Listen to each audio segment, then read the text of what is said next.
वस्त्र जो है इसमें असली स्वर्ण और असली चांदी के तार हैं और जिन पे कढ़ाइयाँ भी हुई हैं वो भी असली स्वर्ण और चांदी के तारों से ही हुई हैं।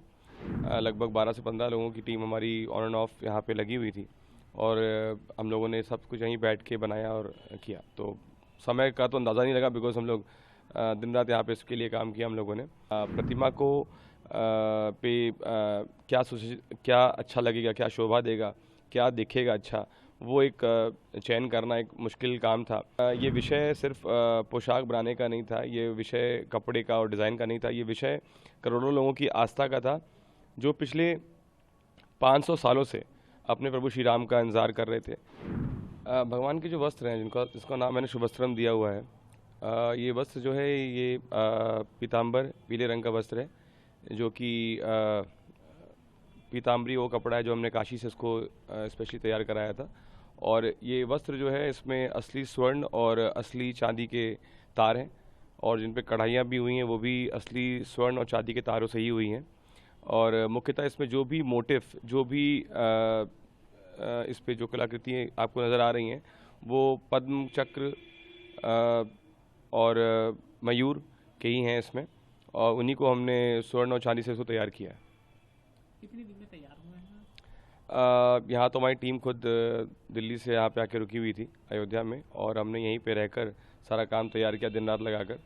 लगभग 12 से 15 लोगों की टीम हमारी ऑन एंड ऑफ यहाँ पे लगी हुई थी और हम लोगों ने सब कुछ यहीं बैठ के बनाया और किया। तो समय का तो अंदाज़ा नहीं लगा बिकॉज हम लोग दिन रात यहाँ पे इसके लिए काम किया हम लोगों ने और बस हो गया।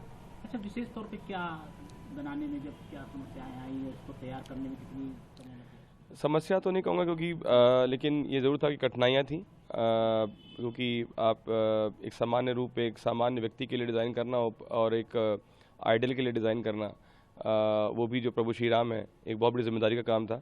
पहला बिंदु ये है कि भगवान की जो प्रतिमा है उसके मानक हमारे पास में नहीं थे पहले से। वो बाद में हमें जब मूर्ति फाइनल हुई है उसके बाद हमें वो मिले, तो उसके पैटर्न तैयार करना और एक लिमिटेड समय में उसको तैयार करना वो अपने आप में एक बड़ा चैलेंज था।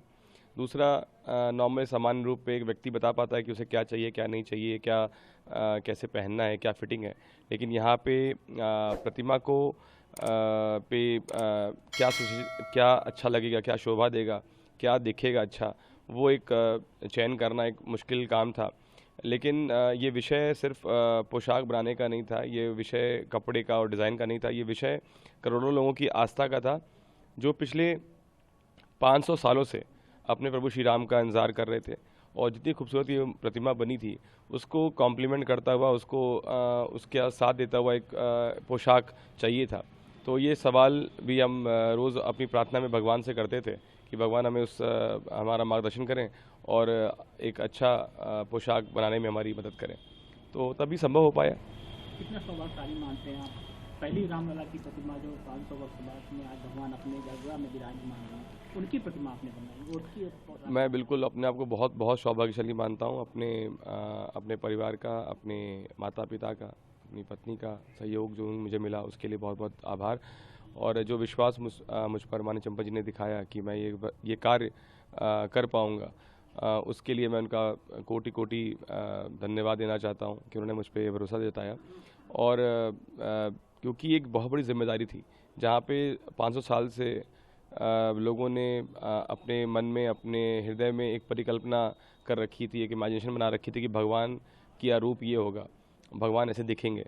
तो वो एक उसको सामने लाना पोशाक के माध्यम से, वो मेरे लिए बहुत बड़ी जिम्मेदारी का काम था कि किसी को निराशा ना हो और जो सब लोग देखें वो मनमुग्ध हो जाएं, उनको अच्छा लगे, सुंदर लगे, उसका वर्णन करें जैसा वर्णन हम भगवान श्री राम की कथाओं में सुनते हैं। आगे भी आप अपनी सेवा देते रहेंगे भगवान को? जैसा मुझे आदेश आगे मिलेगा मैं करूँगा।